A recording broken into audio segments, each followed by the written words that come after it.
So, the daycare attendants. Yeah, this is something I've had on my mind for a while, but didn't really think was something worth sharing until I realized there are no videos of people just talking about him and his design, so obviously that meant I had to do it. Now we all know that Security Breach has a lot of issues. I didn't even pay for the game and only watch friends and other YouTubers instead of spending my own money on it. That was mostly out of hate of jump scares for me, but still. Looking at the trailers, a lot of them were showing off the daycare and Moon, so I expected them to be in a lot of the game, like the glam racks who followed you throughout the entire game. But really, he only shows up in the beginning section and Moon at the end of every hour. That's the first issue. The mad scramble at the end of each hour to get to a charge station. First of all, this doesn't get you worried or on edge like it should as a horror game. It's annoying and honestly really ruins Moon's scare factor. The fact that he can kill you while you're in Freddy is never explained and it just feels like a bug. It's less of a fear of Moon and more of a fear of him breaking your game. Which sucks because he's one of the characters with the more interesting design and gimmick, paired with the fact that at one point he takes Freddy away, but he just disappears afterward.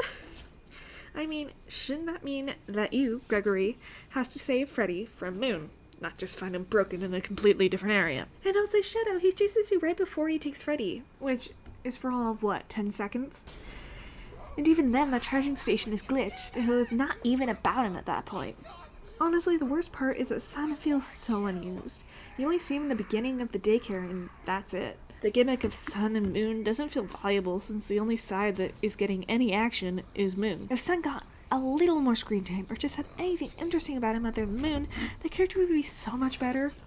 This issue could be fixed if you weren't banned from the daycare so early on, or if you appeared later in the game. If you had been chased by Moon for 3 hours and then went to the daycare and found out about his persona of Sun, that would have been such a great story reveal, or had some more lines between him and Freddy, or even just him saying he wants to help but isn't able to because of Moon would have been so interesting. And then there's the design. Now don't get me wrong, I love the color swap that he goes through. My problem is his head. It's just wires and internal computer part. And he works in the daycare, so why is his head open?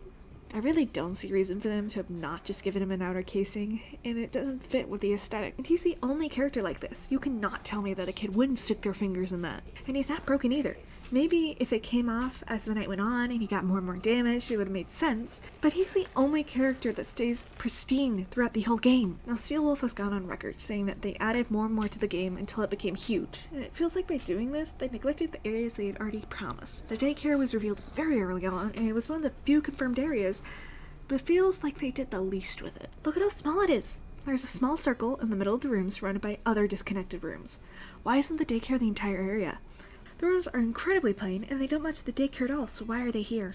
It feels lazy, and Multi-Golf clearly shows that they could do a whole lot better, so why didn't they? From what I've seen of the game files, there's no bigger version of the daycare, so obviously it didn't matter to them. Now don't get me wrong, I'm not saying Steel Wolf is awful or that they ruined FNAF or anything. What I'm trying to point out is that there are some problems that could be fixed. Maybe not in this game, but in others that they create later on. I think they really wanted to impress people with a big FNAF game and gave us a lot to explore, but that left with little time to give each area the polish it needed. I wouldn't have minded it being a much smaller game if it was done well. They were a small team, so they should keep it to what their small team could do realistically in the time frame. But that's just me, and some people might think the game would be amazing without the glitches and bugs. What do you think? Are there other areas that didn't receive the love and time they deserve?